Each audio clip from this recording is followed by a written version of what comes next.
Three,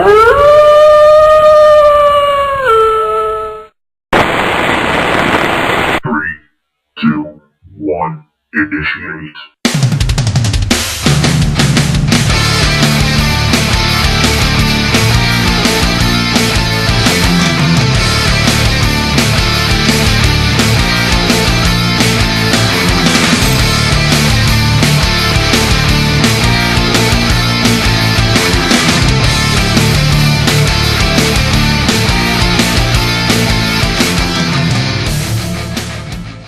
We got razor saws up in this biatch. Hello everybody and welcome back to Enter the Wolf Time. Bit of randomness there for you, reminiscent of my older videos. Today on Enter the Wolf Time, we're going to be looking at some painting techniques, we're going to be looking at my demon print, and we're going to be looking at Brother Tears' conversion. But first, it's time for the commissariatic fun fact. But oh no! There's not going to be a commissariatic fun fact today, because I've got something for you guys. An idea that came to me when I was drinking last night. It was a drunk idea. Wonder if I can use my razor saw as a comb. Oh, it works spectacularly. Oh, maybe not. But yeah, anyway, so the idea basically is, I want you guys to do a commissariatic fun fact for me. Well, for yourselves, for the viewers, for everybody.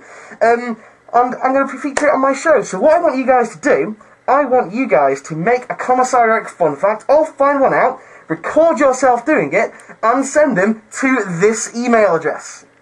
That's right, my own email address. You send that to there, you send the video, you zip it up, send it, or just try and send it, whatever. I don't care what style it is, I don't care what format it is, I can always change it, convert it up. Do it with your mobile phone, do it with a camcorder, do it with a flaming black and white thing, or you can even do Flash if anybody's good at Flash. Any format I will accept. You guys send them in to me, and I will put them on the next episode. And once obviously I get a few rolling initially, then I'll have one different one every episode. I think that'd be pretty cool. What do you guys think? Yay or nay? Doesn't matter. I just want you guys to send me a video. Commissariatic fun fact, and I'll upload it and put it on the next show. So yeah, let's have a look at what I've been up to. Okay guys, first thing, I've made a breakthrough, a major breakthrough. I found out how to do really good gold effect that is so piss easy, anyone and their mum could do it. I felt like an alchemist. I was experimenting, and then it happened.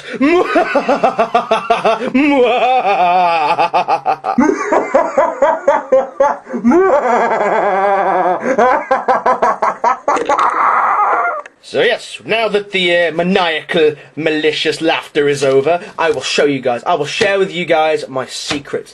This secret came about when I was thinking to myself, well, you know what, the new Grey Knights have been released, they're awesome, I've got the new army book, and oh my god, there is some juicy units in there, but enough of that. I was thinking to myself, well, I've got my Sin Eater guys, which are going to be Grey Knights, but it's an absolute ball ache to try and paint the gold on them, because you've got to, well, what I was doing with these, as you guys know, I was undercoating them brown, then you've got to overbrush shining gold, then you've got to dry, then you've got to what did I do? Then I inked it, then I washed it, then I dry brushed it again, and it was just a ball ache. Then you've got to do all the other little bits and bobs, you've got to get it just right. I was like, yo, to hell with that, can't be bothered. So I was like, oh, you know, what can I do? What can I do? And I thought of, hang on a second, what if I got gold spray paint right there? This stuff is absolutely amazing. I'm going to have to move the camera back. This is the good old Plasticoat Project Paint, metallic gold. UK watchers, you guys can pick this up from any Wilkinson store, like B&Q, Homebase. You can pretty much pick it up from any DIY store, this Plasticoat stuff, and it's dead good. It's like an enamel finish. So yeah, for the US watchers and anybody that's not in the UK, I'm really sorry, I don't know where else to get this from. I'm pretty sure you could eBay it or something like that.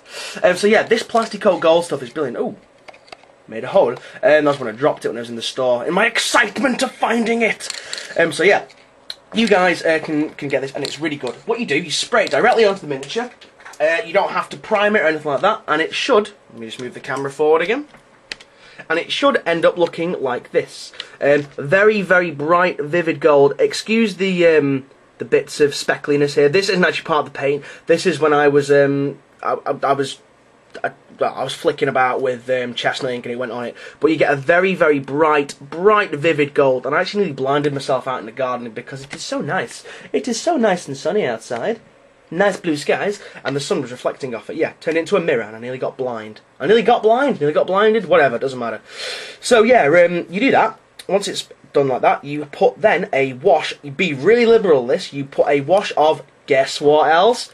Devlin mud. Hell yeah! Because it is the answer to everything. You put a very liberal wash of Devlin mud all over it.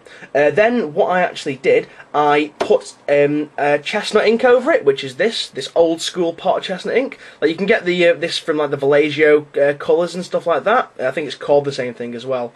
But you guys will no doubtably correct me. Sorry, I lost my trail of thought then because my new phone went off in my pocket and I don't know how to work it because it's new. But anyway, so you put the Devil Mud on first and then you put the chestnut ink. Don't try and put the chestnut ink on first because it's an enamel paint this and the ink just doesn't take to it.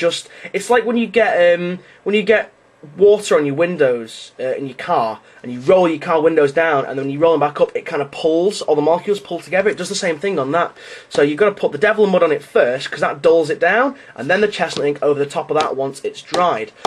Then, actually, put him down there. Then what you end up with is something that looks like this. A really nice bronzy colour, really nice bronze effect. And then from then, because you've already got 2 layers on, you can do whatever you want with it. You can dry brush more shining gold on it, you can dry brush burnished gold, you can even put another couple of ink washes on to really dull it down.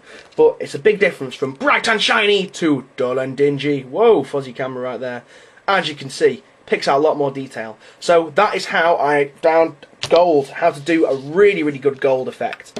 Hope you guys like that little tidbit of information that I shared. Oh yeah, by the way, these are really old orcs that I just had lying around. I've got hundreds of them. I kind of use these for random experimentations and stuff. But yeah, anyway, that is what I'm going to be doing my grey knights with, and then obviously painting all the other bits and details like the cloth and stuff and everything afterwards, because it's going to make it a hell of a lot easier. Now, the next thing that I've got to show you is what I have done so far with Brother Tears' conversion. Here he is. As you guys can see, he's got a bit of a cape going on now, which is quite good. I was really impressed with the way this turned out. There's virtually no fingerprints in it at all. Ooh, what is that? It's a dust bunny! It's a dust bunny coming to attack your face! Yeah, right, so yeah, really nice folds in the cape. The actual shape of the cape, it wasn't just a complete square, it was a short square, and then it was like, let me try and zoom out. So it was like that, and then it tapered out, and then straight at the bottom, just to get more of a cloaky feel. In the top of it, as you guys can see, sculpted feathers. I'm going to do a few more, I think, just to make this little back bit look a bit bigger. So yeah, there we go, that's what I've done on him. Also, some bits arrived from Bits Box UK. Is it Bits Box UK or Bits and Kits? It's Bits and Kits, that's what it is. Don't know what I'm saying. Namely, High Elf Shields. Now, remember what I was on about you guys yesterday, well, not yesterday, last week, about the Lightning Claw design?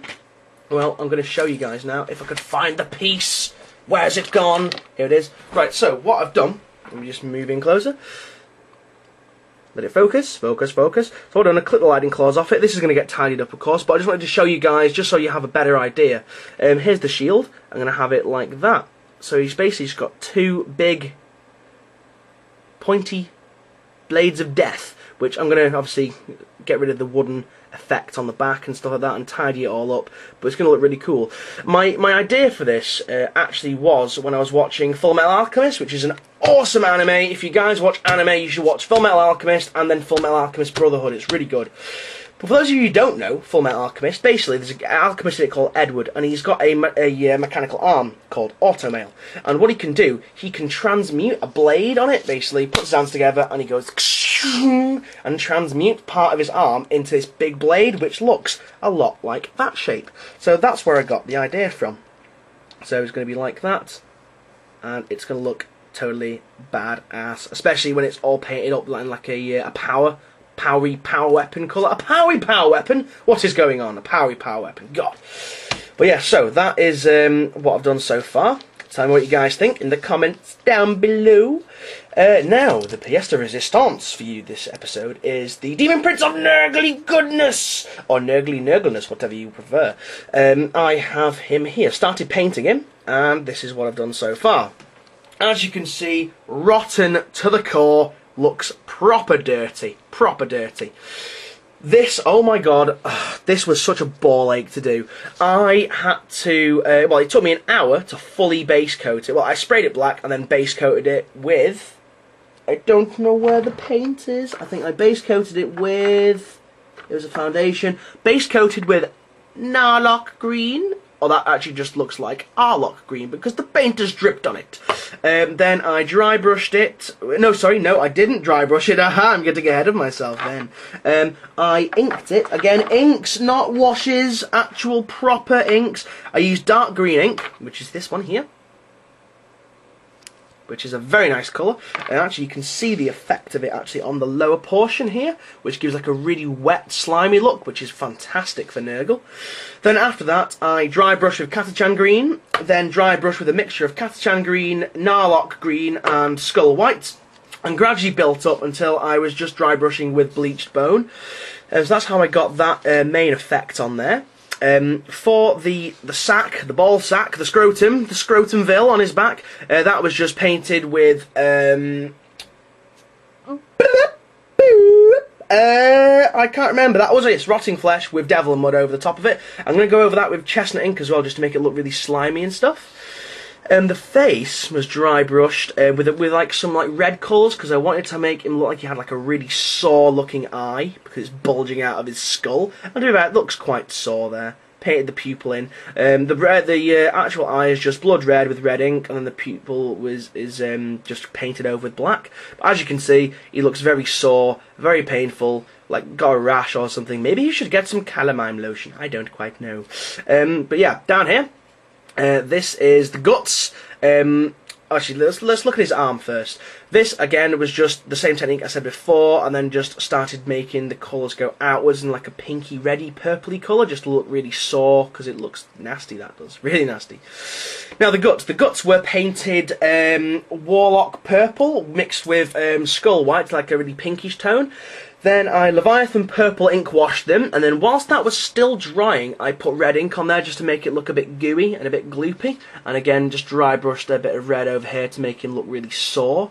On the lips, the lips, on the bits where he's like exploded outwards, that it's all done with Leviathan Purple and blood red ink as well, just to make it look really sore and manky. So yeah, this is what I've done so far on him. Let me know what you think. Oh, the tentacles. These tentacles here need a bit touching up to do. Yeah, this is still in very, very, very raw, early stages of painting, by the way, guys. So please don't criticise me going, oh my god, that's rubbish painting, because it's not finished yet. The tentacles here, these were just done using one of these. It was either Narlock Green, or I think it was Catachan Green, yeah, because I had to do a couple of coats of them, because it didn't take too well. So yeah, and then they were just Devil and Mudded over. So yeah, that's what I have for you this week, guys. I hope you have enjoyed this episode. By the way, I am conscious I'm running out of time now. Don't forget, guys, please do send me a video. Oh shit. What have I just done? Oh, he's okay. He's good. He's good. I hit it with my finger. Let's move him further back so I don't get him. Yeah, I would really, really like you guys to send in a video of a Commissary Arik fun fact, just because it would be cool to feature, you know, other stuff on my channel, you know, rather than just me rambling or me being silly. So I want you guys. You guys get to be a part of the show now. That's how much I love you. You can be on the show. So please, send me an email with your video, with a Commissary Arik fun fact. Remember, you can do it in any format you want. Video slide, you can do picture slideshow, flash, video, whatever you want. Make it funny, make it interesting, make it cool. I don't quite care. Just send it to my email address. The link is in the doobly-doo as well, in case you missed it before. That is it, guys. I must go. Running out of time. See you guys soon. Goodbye.